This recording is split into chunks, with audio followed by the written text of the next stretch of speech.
2022년 3월 CBS 뉴스 기사 중에 하나가 이렇게 보도를 했어요. 미국인 8명 중 1명은 휴대전화 배터리 부족으로 불안감을 느낀다.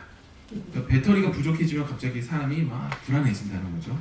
최근에 2025년 에코플로우라는 뉴스 기사에 따르면 휴대전화 배터리가 20% 이하로 떨어지기 시작하면 사람들은 불안감을 느끼기 시작한다. 여러분도 그러신가요? 별로. 그래서 사람들은 보조 배터리를 가지고 다니거나 충전기를 자동차 안에 항상 구비해서 핸드폰을 차징을 합니다. 그렇다면 반대로 생각을 해보죠. 사람들은 왜 휴대전화가 없으면 불안해할까요? 휴대전화 배터리가 없으면. 왜냐하면 연락이 끊길까봐 또는 이제 내비게이션을 사용해야 되는데 길을 잃어버릴까봐 사람들은 불안하고 그 불안감을 떨치기 위해서 스마트폰 배터리를 늘 충전해 놓는 거죠. 한번 생각해 보세요. 배터리도 있고 충전기도 있어요. 그런데 스마트폰이 네트워크 서비스에 연결이 안 돼. 노 서비스 지역에 갔어요. 그럼 또 어떨까요? 답답하고 불안감을 사람들이 또 느끼기 시작한다고 합니다. 왜냐하면 사람들은 스마트폰을 통해서 연결되고 나에게 필요한 능력을 공급받는다라고 생각하기 때문이죠. 그러나 성경은 인간은 스마트폰과 연결되어야 하는 존재가 아니라 하나님과 연결되어야 하는 존재라고 이야기합니다. 그리고 스마트폰으로부터 능력을 공급받는 것이 아니라 사실은 하나님으로부터 능력을 공급받아야 하는 존재라고 성경은 말합니다. 오늘 우리가 읽은 로마서 6장 11절부터 14절 말씀은 그 이야기를 하고 있어요. 어떻게 그리스도인들이 세상 가운데서 능력이 있는 그리스도인으로 살아갈 수 있을 것인가? 그 방법에 대해서 알려주고 있는 겁니다. 어떻게 우리가 세상 가운데에서 능력 있는 그리스도인으로 살아갈 수 있을까요? 그것은 바로 하나님과 연결되고 하나님이 주시는 능력을 공급받을 때 그것이 가능합니다. 유도 아시죠? 유도를 한번 생각해 보세요. 유도. 물론 유도는 이제 여러 가지 기술이 있지만 그 중에 중요한 철학 중 하나가 부드러움이 강함을 제압한다라는 철학이 하나 있어요. 또 뭐냐면 상대방이 큰 힘으로 나를 밀어서 넘어뜨리려고 할 때 똑같은 힘으로 부딪히는 것이 아니라 그 힘이 들어오는 방향을 보고 읽어내서 그대로 흘려보내듯이 넘겨버리는 거죠, 상대방을. 상대방이 힘을 주어서 밀어버리면은 나도 같이 밀면 꽝 부딪히게 되지만 그것이 들어올 때 내 힘은 좀 빼고 그 힘을 이용해서 슉 넘겨버리면 이제 소위 말하는 업어치기가 되는 거죠.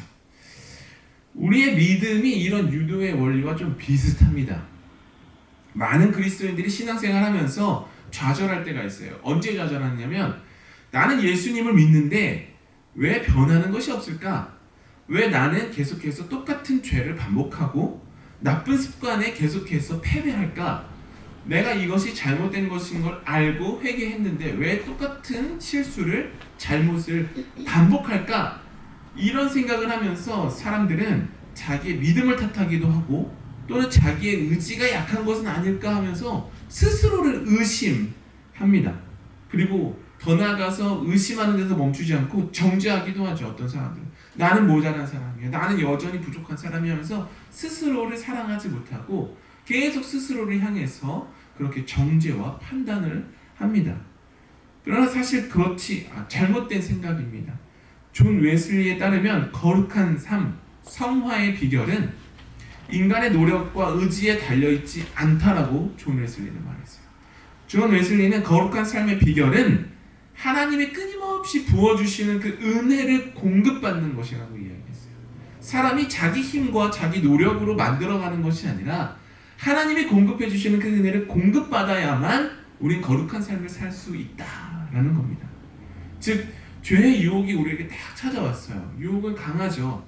그 유혹을 내 힘으로 맞받아치는 것이 아니라 죄의 어떻게 하냐면 유도의 원리를 이용하는 거예요. 죄의 유혹이 탁 찾아왔을 때 내 힘을 빼는 거예요. 그리고 하나님의 힘을 공급받아서 그냥 그대로 쓱 넘겨버리는 겁니다.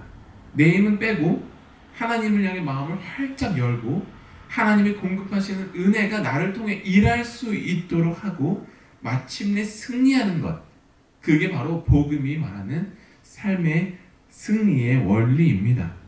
예를 들면 이제 이걸 아주 구체적으로 말씀을 드릴게요. 화가 나는 일이 생겼어요. 배우자 때문이나 자녀 때문이나 또는 뭐 주변 사람 때문에 화가 나는 일이 생겼어요. 예전 같았으면 화를 빠락빠락 내면서 싸움으로 번질 만한 일이었어요. 그때 어떻게 해야 하냐면 사실은 그리스도인들은 그 화가 나는 순간 눈을 잠깐 감는 거예요. 뭐 상대방이 성격이 급하면 왜 눈을 감아 막 이럴 수도 있겠죠. 그래거나 말거나 눈을 감거나 아니면 하늘을 보거나 좀 심호흡을 하면서 스스로에게 선포하는 거예요. 속마음으로 뭐라고 하는 거냐면 하나님, 나는 이 분노에 대해서 또는 이 상황에 대해서 이 사람에 대해서 십자가에서 죽었습니다. 성령께서 내 마음에 평안과 절제를 공급해 주십시오. 길죠? 짧게 하는 거예요. 더 짧게. 처음엔 더 짧게. 하나님, 저는 이 화남에 대해서 죽었습니다. 라고 스스로 되뇌이는 거예요. 그렇게 하면 우리는 이전과 다른 반응을 보일 수 있게 되고, 내가 죽었기 때문에 내가 미처 생각하지 못했던 하나님의 힘이 내 안에서, 하나님의 지혜가 내 안에서 또 다른 말을 할 수 있도록 이끄신다는 거죠. 이렇게 죄가 밀고 들어오는 힘의 방향을 바꿔서 기도의 동력으로 삼는 것이야말로 우리가 복음의 원리로 사는 방법입니다. 그리고 이 원리를 바울이 오늘 말씀에서 계속 설명하고 있는 거예요. 그러면 어떻게 우리 힘을 빼고 하나님의 힘을 공급받을까? 11절 말씀에 이렇게 되어 있어요. 너희 자신을 죄에 대하여는 죽은 자요 그리스도 예수 안에서 하나님께 대하여는 살아있는 자로 여길지어다. 이것을 둘로 쭉 쪼개면 바울은 첫 번째로 뭐라고 말하고 있냐면 너희 자신을 죄에 대해서 죽은 자로 여겨야 한다 라고 말하고 있어요. 이 말은 억지로라도 죄에 대해서는 죽은 사람처럼 살아야 한다라는 말이에요. 죄에 대해서 죽은 사람이란 무슨 말이냐면 죄에 대해서 반응하지 않는다는 거예요. 죽은 사람은 말이 없죠. 죽은 사람은 반응도 없습니다. 그 사람이 아무리 좋아하는 음식을 가져다 놔도, 아무리 그 사람 앞에서 모욕적인 말을 해도 죽은 사람은 아무런 반응도 하지 않습니다. 과거에는 죄인 것을 알면서도 내가 어쩔 수 없이 반응을 계속해서 했다면, 이제는 예수 그리스도를 구주로 고백하고 세례를 받았으면, 그리스도인으로 살기로 다짐을 했으면, 이제는 스스로에 대해서 나는 죄에 대해서는 죽은 사람이라고 매일매일 되뇌이면서 죄에 반응하지 않도록 주의를 기울여야 한다라는 거예요. 이것을 의지적으로라도 해야 한다라는 거예요. 그러면 이런 생각이 들 수 있죠. 그러면 스스로 계속 노력하고 힘쓰고 애써야 하는 것인가? 바울은 여기서 멈추지 않았어요. 바울은 죄에 대하여는 죽은 자라고 말을 하고 나서 끝내지 않고 우리를 향해서 다시 말해요. 우리를 향해 너희는 그리스도 예수 안에서 하나님께 대해서는 살아있는 자로 여겨야 한다라고 말하고 있어요. 그러니까 과거에는 내 삶의 에너지, 내 힘과 능력, 그리고 도덕성을 막 쥐어짜서 내가 좋은 사람인 것처럼 살려고 했어요. 그런데 이제는 그렇게 사는 것이 아니라 아침에 눈을 뜰 때부터 그리스도 예수 안에서 하나님을 향해서 마음을 열고 기도하면서 하나님이 주시는 기쁨과 평안과 절제와 은혜를 받아 살아가는 삶을 살아야 한다라는 이야기예요. 그러면 이 삶을 어떻게 살 수 있는가? 두 가지가 필요해요. 뭐냐면 인정하는 것과 믿음이 필요해요. 우리에게는. 첫 번째로는 먼저는 내가 죄를 이길 수 없다는 사실을 인정해야 돼요. 사람들은 우리가 스스로 선한 삶을 살 수 있다라고 아무리 많은 사람들이 이야기해도 우리는 내가 죄를 이길 수 없다는 사실을 겸허히 인정해야 합니다.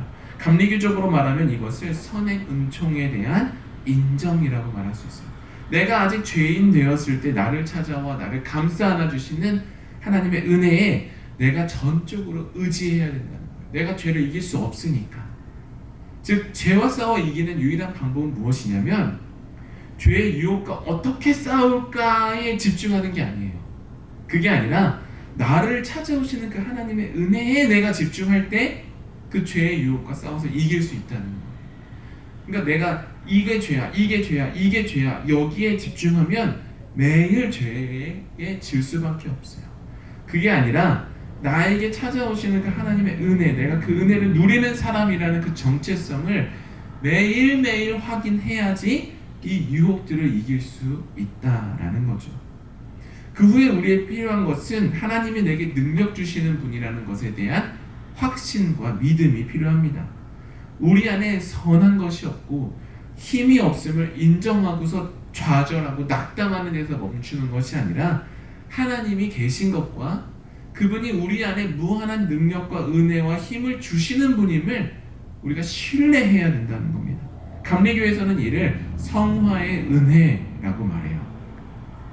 하나님은 인류를 만들어 놓고 죄 많은 세상 가운데 던져놓고 알아서 살아라, 너의 의지로 이겨내라 하시는 분이 아니에요. 우리가 죄와 싸워서 이길 수 있는 능력을 공급하시는 분이 우리가 믿는 하나님입니다. 즉, 내 노력, 내 의지가 아니라 나에게 능력 주시는 하나님을 신뢰할 때 우리는 비로소 죄를 이기는 능력 있는 그리스도인이 될 수 있습니다. 그래서 바울은 13절에서 이어서 이렇게 말하고 있어요. 제가 읽어드릴게요. 또한 너희 지체를 불의의 무기로 죄에게 내어주지 말고 오직 너희 자신을 죽은 자 가운데서 다시 살아난 자 같이 하나님께 드리며 너희 지체를 의의 무기로 하나님께 드리라. 바울의 말은 우리 자신이 이제 죽은 자와 같이 되었으니까 삶의 주도권을 하나님께 내어 드려야 한다 라고 말하고 있습니다. 이 말이 이해하기가 어려워요. 죄에 대해서 죽은 자같이 하나님께 내 삶의 주권을 드려야 한다는 말이 이해는 될 수 있지만 몸으로 느껴지지 않을 수 있어요. 왜냐하면 우리는 살아있잖아요. 매일매일 살아있잖아요. 그래서 우리는 날마다 은혜의 수단을 실천해야 돼요. 말씀 읽는 것, 기도하는 것, 예배에 참석하는 것, 하나님을 묵상하는 것, 경건하는 활동을 하는 것, 봉사하는 것, 아픈 사람을 찾아가는 것, 이 모든 것들이 은혜의 수단 중 하나들인데 그것들을 실천해야 돼요. 그래야 그 시간 속을 통해서 내가 단순히 용서받은 사람이라는 사실을 확인하는 데서 넘어가서 내가 누구이고 내가 누구에게 속한 사람인지를 확인할 수 있기 때문입니다. 누구에게 속해 있냐가 중요해요. 예를 한번 들어드릴게요. 여러분들이 나쁜 일을 해서 감옥에 갔습니다. 감옥에 갇혔어요. 여러분은 죽지 않았죠. 그렇죠? 감옥에 있을 뿐이에요.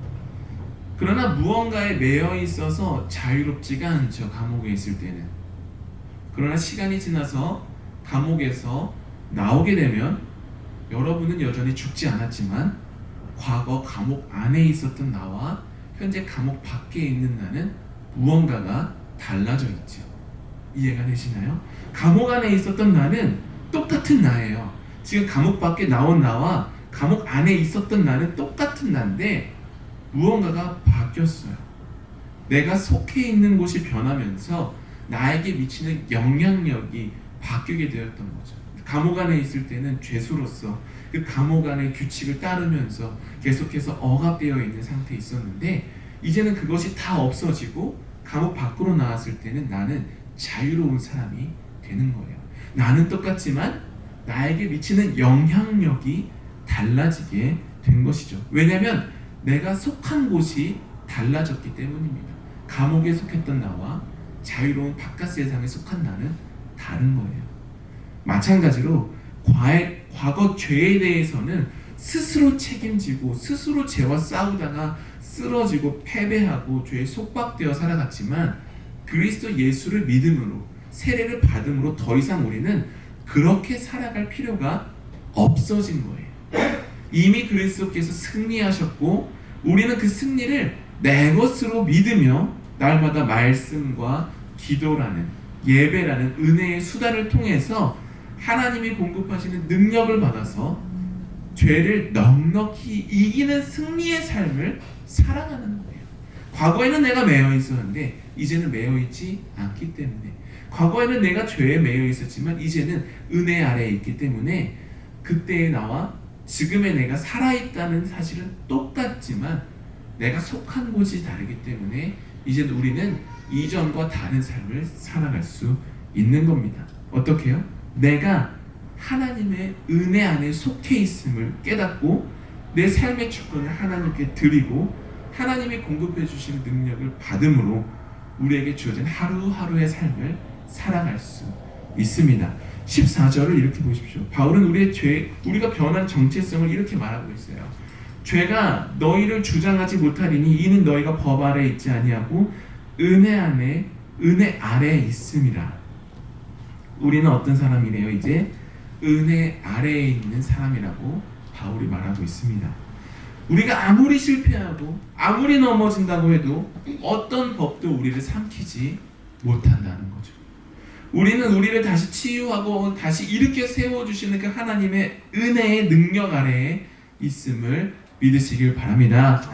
죄가 우리를 주장하지 못하는 이유는 우리가 강해서가 아니라 우리의 능력 되시는 하나님이 죄보다 강하시기 때문에 죄가 우리를 이렇게 저렇게 주장하지 못하는 겁니다. 사랑하는 여러분, 여러분의 삶은 이미 하나님의 은혜 아래에 있습니다. 저와 여러분의 인생이 은혜 안에 있기 때문에 우리는 세상 속에 그리스도의 편지가 될 수 있고 향기가 될 수 있는 거예요. 단순히 우리가 선한 삶을 살아서가 아니라 우리가 은혜 안에 있고 우리가 그 은혜를 누리며 살아가는 사람이기 때문에 세상에 그리스도의 향기고 편지로서의 삶을 살아갈 수 있어요.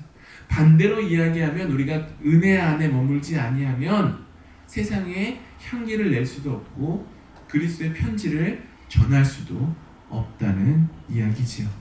그래서 바라기는 저는 이번 한 주를 살아가실 때 매일매일 아침을 시작하실 때 아주 짧은 기도로 시작하셨으면 좋겠어요. 그때 기도를 그냥 감사합니다, 하나님 지켜주세요 까지만 하는 것이 아니라 더 나아가서 내 삶이 하나님께 속한 삶이라는 것 또한 선포하고 그것을 확인하고 그래서 내 삶의 주권을 오늘 하루의 삶을 하나님께 드립니다 라는 고백의 기도까지 나아가서 날마다 우리에게 능력 주시는 하나님과 동행함으로 죄에 대해서는 승리하고 세상에는 사랑과 은혜를 나누는 저와 여러분이 되기를 주님의 이름으로 축원합니다. 함께 기도하겠습니다.